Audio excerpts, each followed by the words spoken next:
The email that destroyed my life came at 30,000 feet while I was sleeping. I woke up to my phone buzzing against my chest. The cabin was dark, passengers snoring around me, and I was still 5 hours from landing in New York. But there it was, glowing on my screen like a bomb waiting to explode. Subject: Termination Notice.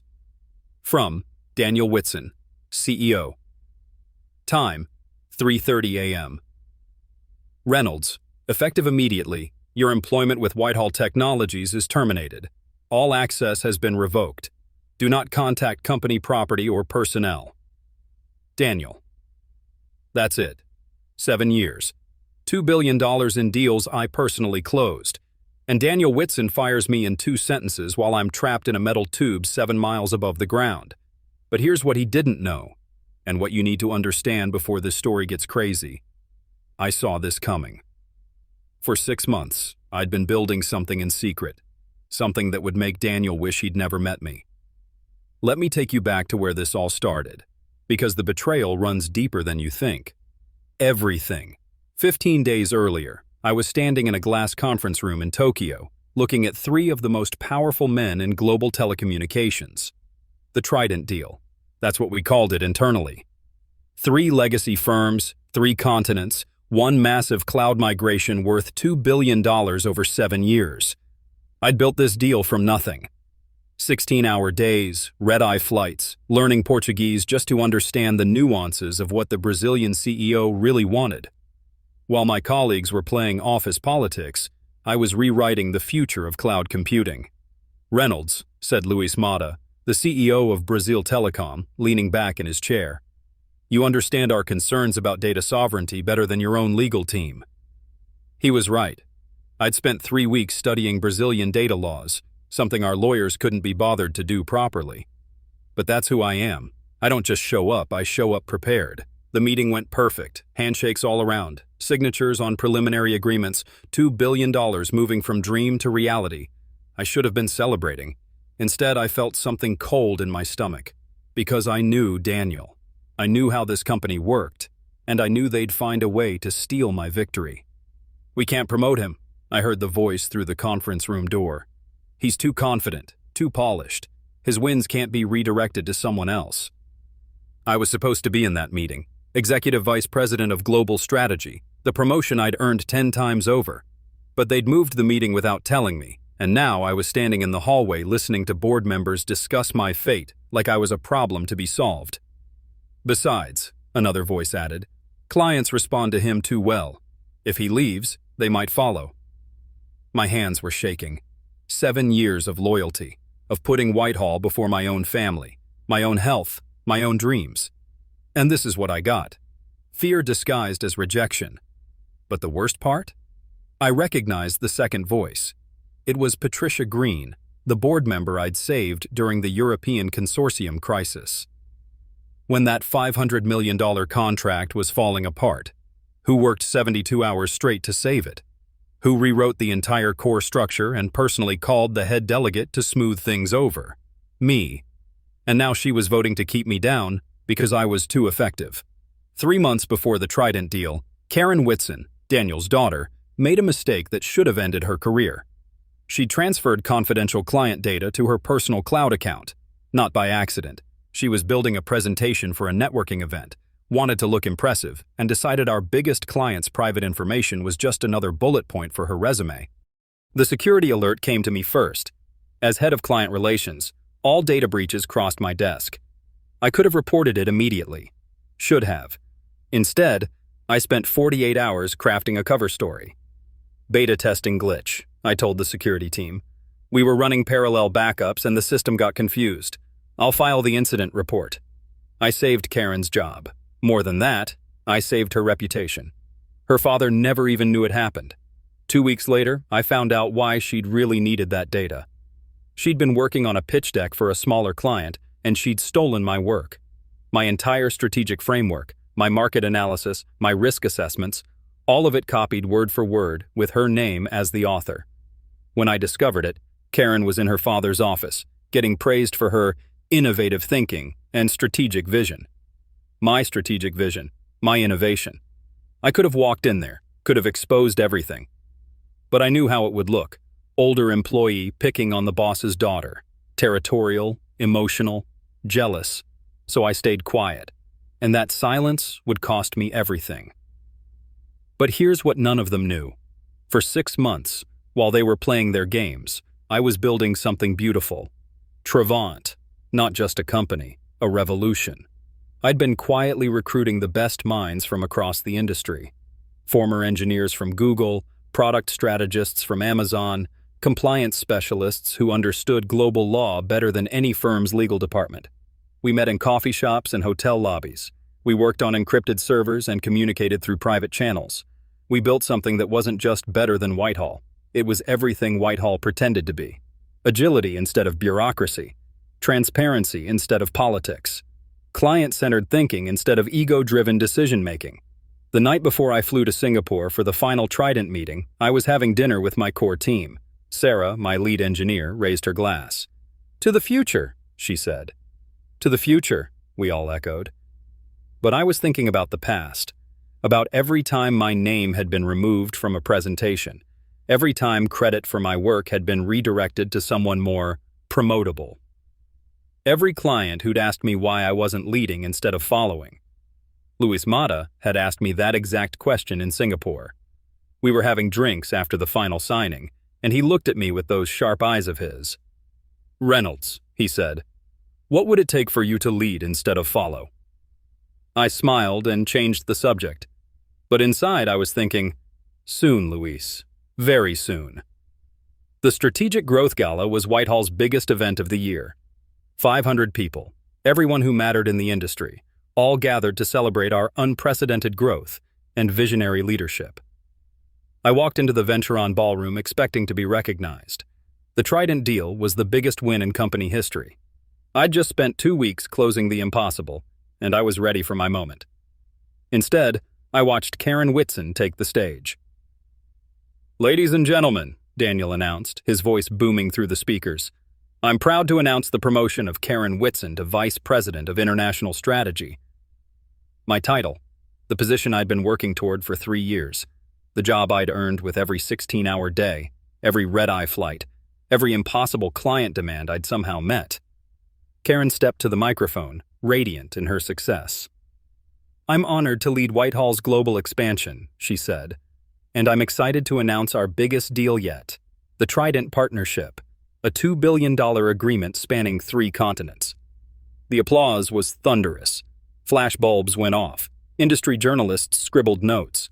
Not one person mentioned my name. I stood at the back of the room, watching my life's work being handed to someone else like a party favor. 7 years of loyalty, sacrifice, and brilliance erased in a single moment. But that's when I felt it, not devastation, but relief. Because now I knew exactly what I had to do. The 15 days that followed were the most intense of my career. 3 continents, 3 legacy firms, 1 impossible deadline. Tokyo first. The cultural nuances were everything. Bow depths, gift presentations, the careful dance of hierarchy and respect. I'd studied Japanese business culture for months, not because Whitehall required it, but because I refused to show up unprepared. Then London. The Europeans wanted guarantees about data sovereignty, regulatory compliance, and what would happen if political winds shifted. I rewrote entire contract sections in my hotel room at 2 a.m., then presented them like I'd had them ready for weeks. Finally, Singapore. The financial structure, revenue sharing models, and the most complex part, getting 3 companies who'd been competitors for decades to trust each other. But they didn't trust each other. They trusted me. "You carry yourself differently than the others," Luis told me during our final negotiation. "When you speak, I believe you. When your colleagues speak, I hear corporate noise." He was right. While Karen was back in New York planning her promotional tour, I was here doing the actual work. While Daniel was networking at industry events, I was rewriting contracts at midnight to meet impossible demands. I carried the weight of Whitehall across 3 hemispheres. I stood between billion-dollar doubts and historic commitments. I made the impossible happen, and they fired me for it. The turbulence woke me first. The plane shuddered, and I felt my phone slide across my chest. That's when I saw the notification. 1 email. 3:30 in the morning. The email that changed everything. Effective immediately. Your employment with Whitehall Technologies is terminated.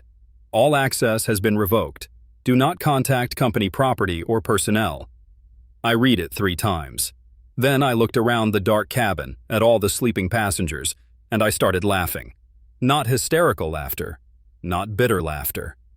The kind of laughter that comes when you finally understand the joke. Because I'd been prepared for this moment for 6 months.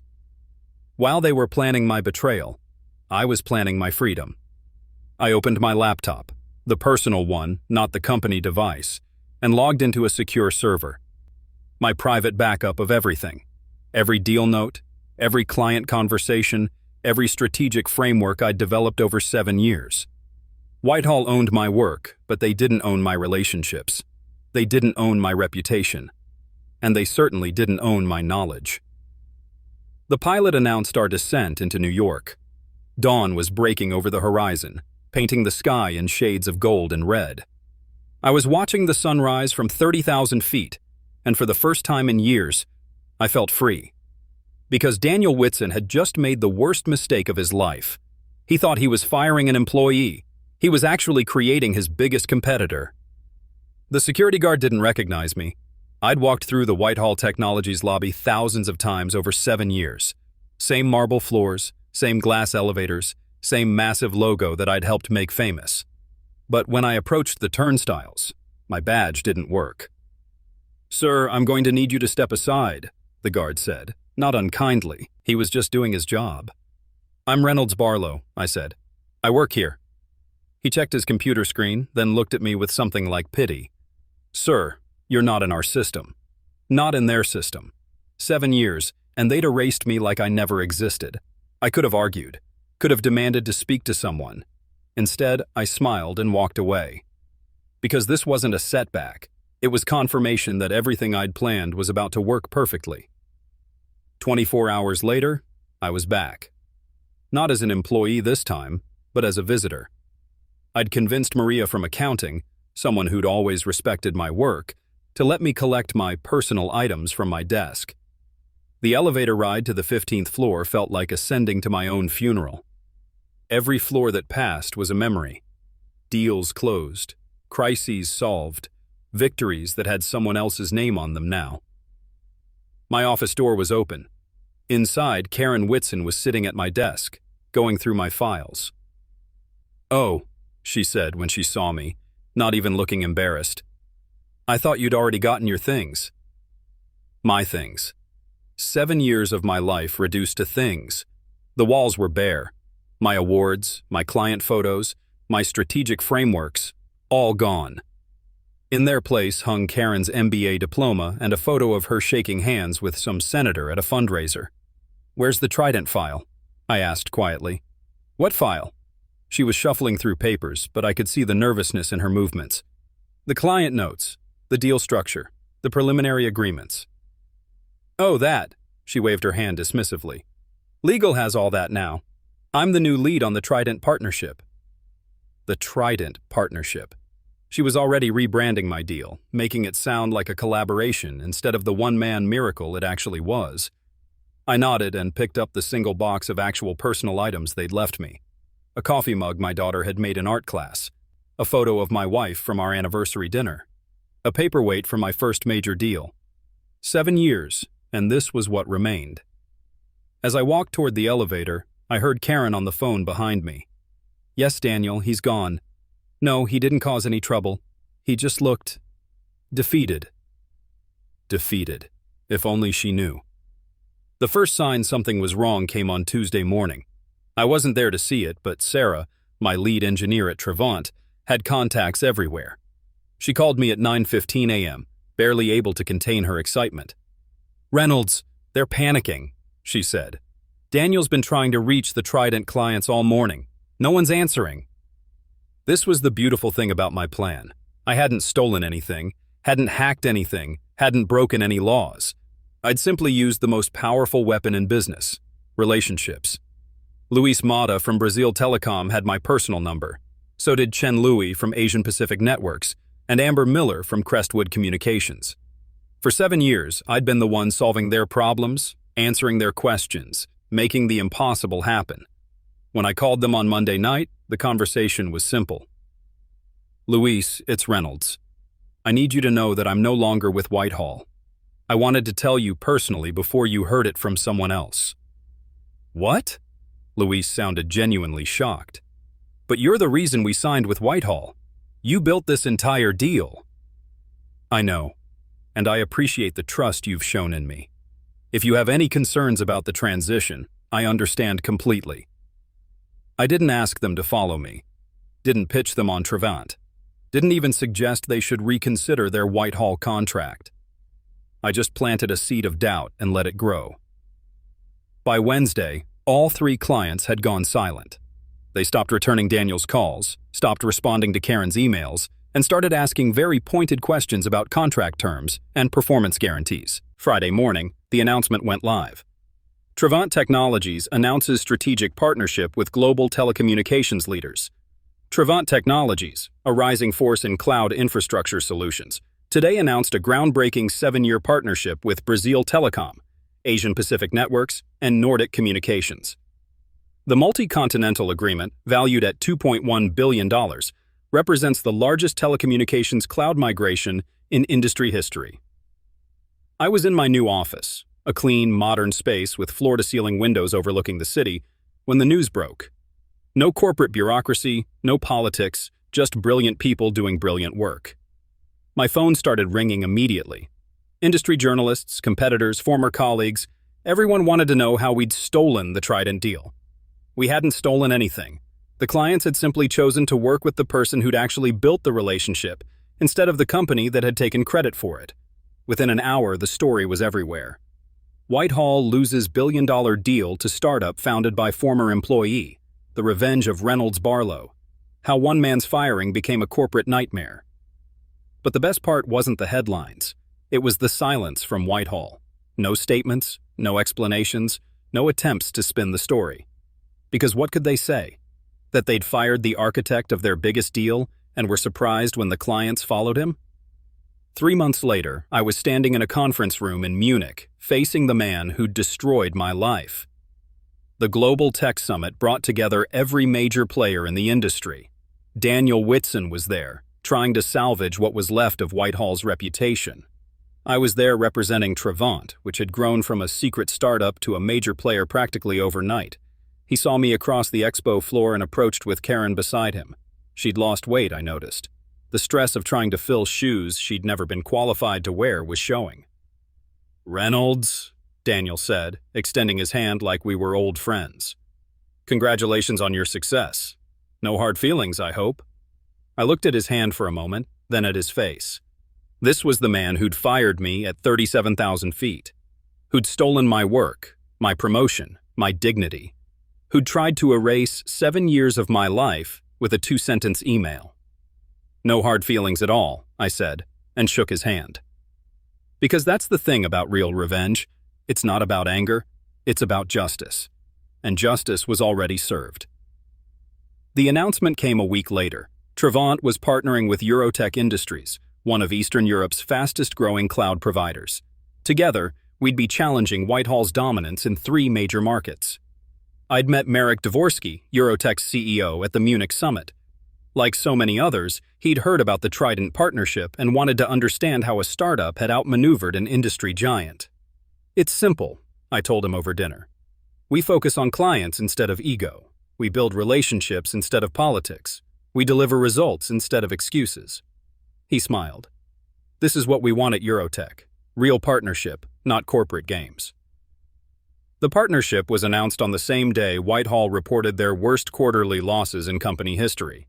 $2 billion in revenue gone, 3 major clients lost, and a reputation that was becoming harder to defend every day. But the real victory came in the details. The partnership announcement included a quote from Luis Mata. "Trevant understands that business is about people, not just contracts. Reynolds Barlow built something remarkable, and we're honored to be part of it." When was the last time a client had said something like that about Whitehall? When was the last time anyone had talked about Karen Whitson's remarkable work? 6 months after that email at 30,000 feet, I was standing in Travant's headquarters, looking at a brass plaque that had just been installed by the main entrance. Travant Technologies, founded by Reynolds Barlow Excellence. Through partnership. For 7 years at Whitehall, my name had been removed from presentations, erased from proposals, and forgotten in award ceremonies. I'd watched other people take credit for my work, my ideas, my relationships, but now my name was right there in brass, permanent and proud, for everyone to see. "How does it feel?" Sarah asked, standing beside me. I thought about the question. How did it feel to go from terminated employee to successful founder? How did it feel to watch your former company collapse while you built something better?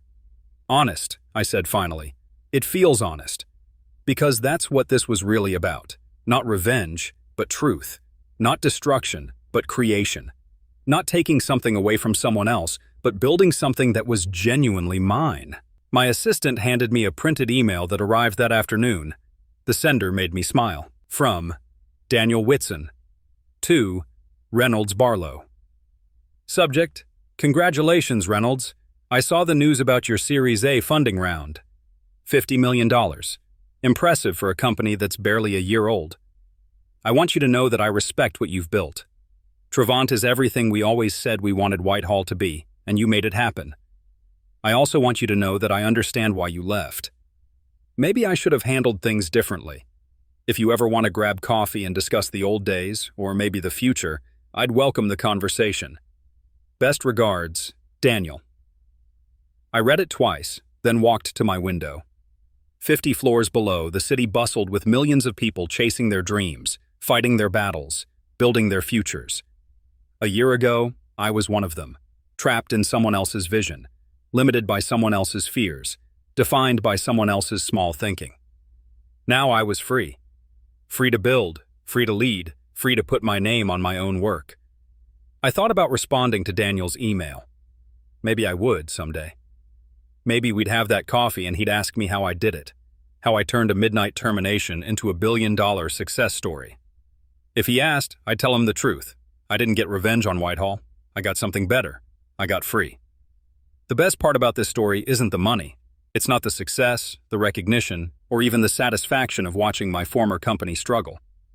The best part is what happened to the people who followed me. Sarah, my lead engineer, became Travant's CTO and one of the most respected voices in cloud architecture.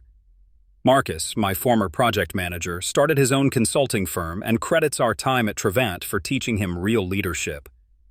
Even some of the junior staff from Whitehall joined us eventually. People who'd watched me get erased and decided they wanted to work somewhere that valued talent over politics. We built something that wasn't just profitable, it was meaningful. A place where good work gets recognized, where the person doing the job gets the credit, where loyalty runs both ways. That's the real revenge, not destroying what came before, but building something so much better that the old way of doing things becomes impossible to defend. Daniel Whitson thought he was firing an employee that night at 37,000 feet. What he actually did was free his biggest competitor to become exactly what he was always meant to be. Sometimes the best revenge is simply living well. Sometimes it's building something beautiful out of someone else's mistake. And sometimes, if you're very lucky, it's getting to put your name on the door of the company you built from the ashes of your former life. My name is Reynolds Barlow, and this is what happens when you try to erase someone who refuses to disappear. Sometimes the best revenge isn't getting back at someone. It's becoming someone they could never touch. Please like, share, and subscribe.